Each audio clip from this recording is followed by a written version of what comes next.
ভোটযুদ্ধে আবার এক কদম এগিয়ে গেল রাজ্য বিজেপি।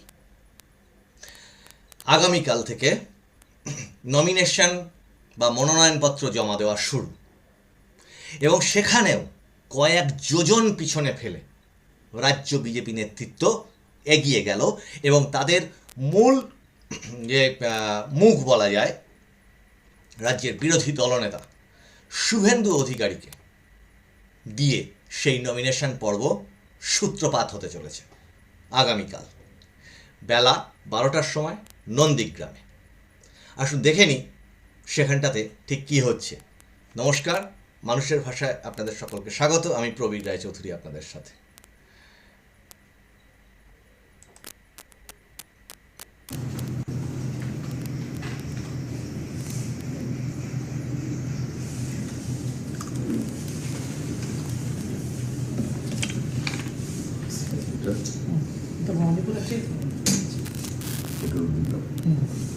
নন্দীগ্রাম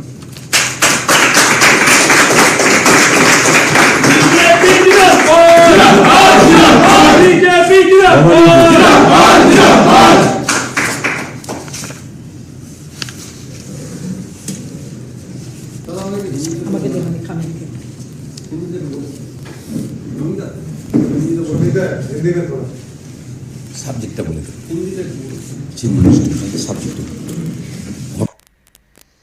আগামীকাল বেলা 12টার সময় নন্দীগ্রামে বিরোধী দলনেতা শুভেন্দু অধিকারী তার মনোনয়নপত্র জমা দিতে চলেছেন। সেখানে বিজেপির কেন্দ্রীয় স্তরে বিভিন্ন রকম নেতৃবৃন্দ তারাও উপস্থিত থাকবেন।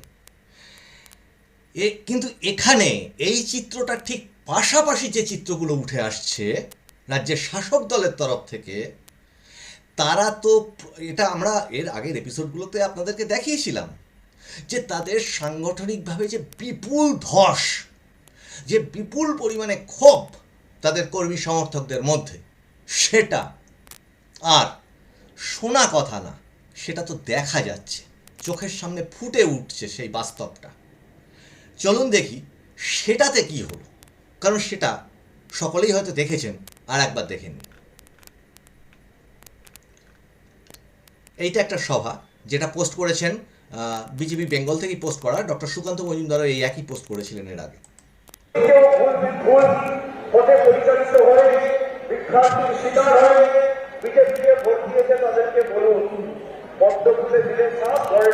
দেখছেন অবস্থাটা ঠিক কি,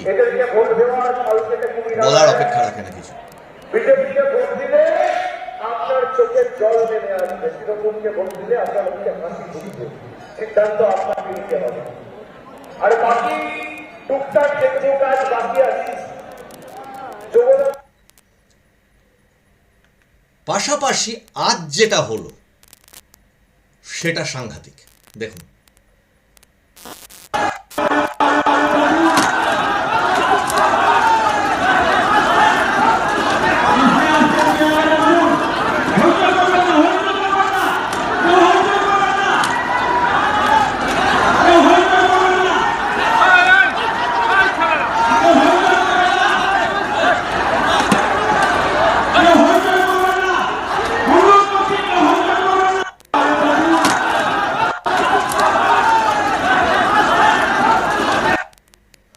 দেখলেন আপনারা যে এটা আর কোনো শোনা কথা, সূত্রের খবর, এ সমস্ত কিছু না।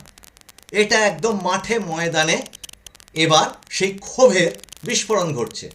এটিও শাসক দলের একটি সভা, আপনারা দেখতেই পাচ্ছেন, দেখালাম। এর পাশাপাশি যেটা শাসক দলের ঘুম কেড়ে নিচ্ছে এবং শাসক দলের ভোট মেশিনারিজটাকেই তছনছ করে দিয়েছে, সেটা হচ্ছে যেটা নিয়ে অবশ্যই শাসক নেত্রীর তার প্রচুর ক্ষোভও, সেই কারণে যে তিনি বারবার বলছেন আমার হাতে আর কিচ্ছু নেই।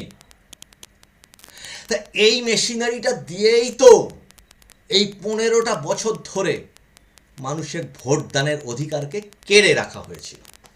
সেটা একেবারে সরকারি স্তরের আমলা থেকে শুরু করে, অধস্তন অফিসার থেকে শুরু করে, পুলিশি সিস্টেম দিয়ে তার ভিতরে বিরোধী দলেদের এবং নিন্দুকদের কথা মতো নাকি কন্ট্রাকচুয়াল কর্মী, বিভিন্ন কর্মী হিসেবে আইপ্যাকের একটা আলাদা, যেটাকে মুখ্যমন্ত্রী বলেন তাদের পার্টি অফিস, বা পার্টির মস্তিষ্ক, সেটা দিয়ে একটা আলাদা প্রশাসন তন্ত্র গড়ে তোলা, এবং সেইটার মূলে আঘাত হেনেছে নির্বাচন কমিশন। এর আগের এপিসোডগুলোতে আপনাদেরকে জানিয়েছিলাম যে একটা জিনিস কিন্তু খুব নজিরবিহীন, সেটা কত ধানে কত চাল শাসক তখন বুঝতে পারছিল না। এসআইআর নিয়ে মিথ্যে মানুষকে বুঝিয়ে এবং নিজেদের কর্মীদেরকেও সেই মিথ্যেটা বুঝিয়েছে, যার ফলশ্রুতি আজকে এই বিক্ষোভগুলো হচ্ছে। প্রচুর কর্মীদের বলেছিল, আরে দূর, ও সব সিস্টেম তো আমাদের, নাম আমরা তুলে দেবো, ও সমস্ত কোনো চিন্তা করিস না। কিন্তু সেইটা হতে গিয়ে তারা একটা বড় ভুল করে বসে, সেম সাইড গোল, যেটা আগের এপিসোডে বলেছি। সেটা এসআইআরটাকে নিয়ে যায় সুপ্রিম কোর্টে, এবং সুপ্রিম কোর্ট সমস্ত কিছু দেখে, হিয়ারিং শুনে, যখন সমস্ত তাদের দাবিগুলোকে নাকচ করে এসআইআরকে চালু রাখে, কারণ তাদের প্ল্যান ছিল যে খেলতে না পারলে লুডোর বোর্ড উল্টে দেবে, মানে এসআইআর পুরো প্রসেসটাই যেন বাতিল হয়ে যায়, এই আশায় ছিল। এবং শেষ পর্যন্ত যাতে পুরনো ওই ভোটার তালিকা দিয়ে নির্বাচন কমিশন ভোট করতে বাধ্য হয়, সে গুড়ে বালি হয়ে গেছে। কোনো জল দিয়েই আজ চিড়ে নির্বাচন কমিশনের সেই চিড়ে ভেজেনি বা সুপ্রিম কোর্ট ভিজতে দেয়নি। সংবিধান শেষ কথা বলেছে, আইনের শাসন যাতে প্রতিষ্ঠিত হয় সেটা কোর্টে আদালতে বারবার বিচারকদের মুখে ধ্বনিত হয়েছে, এবং এটাই দেখতে চেয়েছিল বাংলার মানুষ।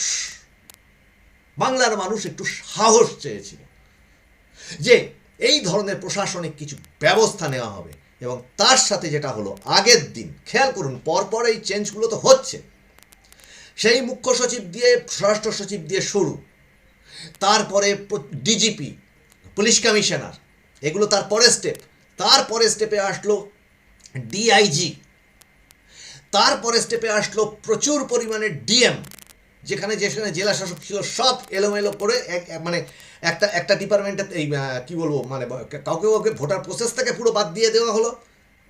ডিইও এবং ডিএম, এবার মনে পড়েছে, একটু ভুলে গেছিলাম, তাদেরকে বিভিন্ন রকম জায়গায় পোস্টিং চেঞ্জ করে দেওয়া হলো। খোদ স্বরাষ্ট্র সচিবকে ভিন রাজ্যে অবজারভার করে পাঠানোর ব্যবস্থা করা হলো, এবং আরও প্রচুর আধিকারিকদের ভিন রাজ্যের ডিউটি দিয়ে দেবে, মানে রাজ্য থেকে বার করে দেওয়ার ব্যবস্থা করা হলো, এক কথায় বলতে গেলে।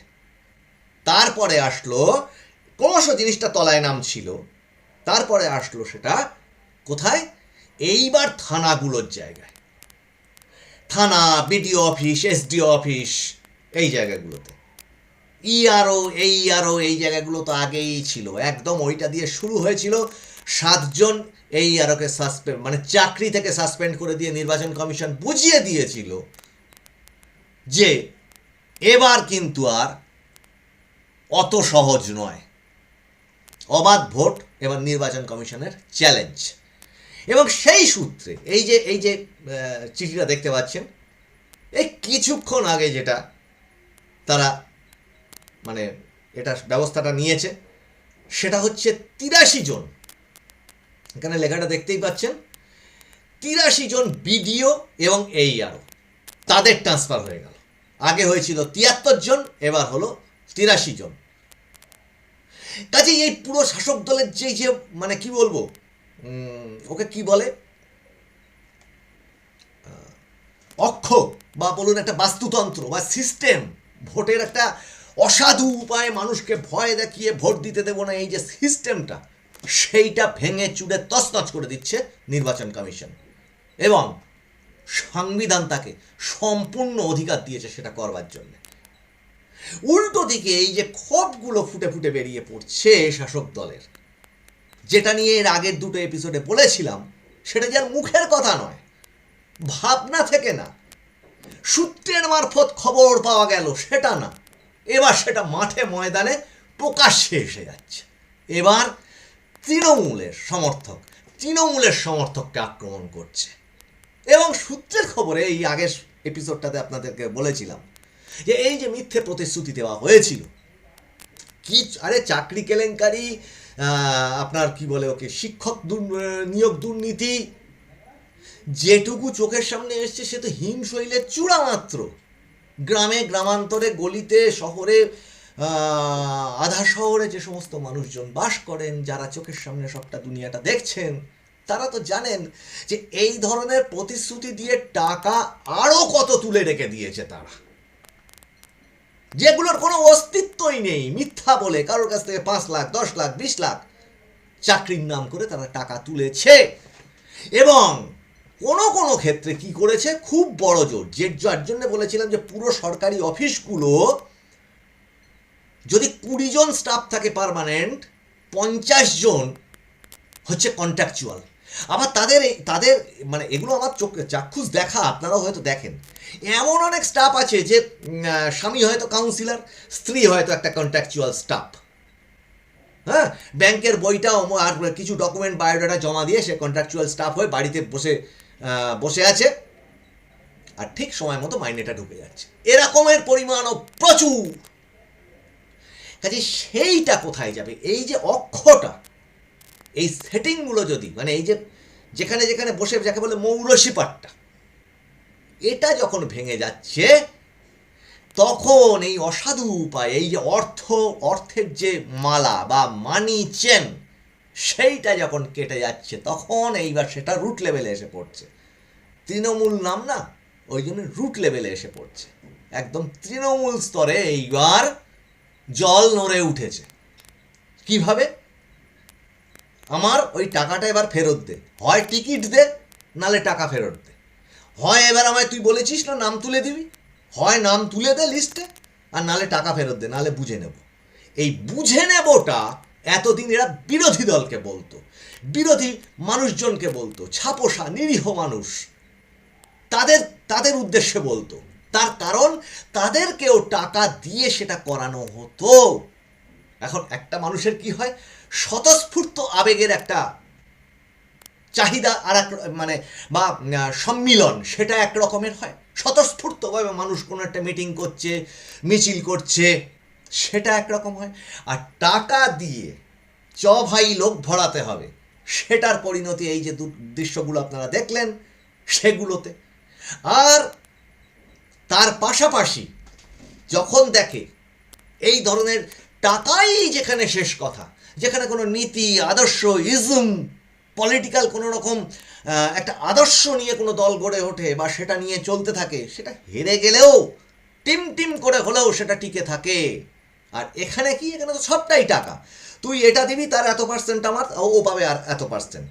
যেই পাবে না আর যেই বন্ধ হওয়ার মতো হয়েছে, চোখের সামনে দেখতে পাচ্ছেন এই দৃশ্য, যে দৃশ্য আপনাদের এক্ষুনি দেখালাম এতক্ষণ ধরে। এই দৃশ্যটা কিন্তু সেটাই প্রমাণ করে, এই বকরা মিলছে না আর। এবং তখনই শুরু হয় ওই যাকে বলে মুষল পর্ব। তা শাসক দল নমিনেশন দূরের কথা, ভোটে লড়া দূরের কথা, তো এখন তো মিটিংই করতে পারছেন। এই তো অবস্থা দেখছেন আপনারা, এখন তো জনসভা মিটিং করাটাই দূর হয়ে উঠেছে।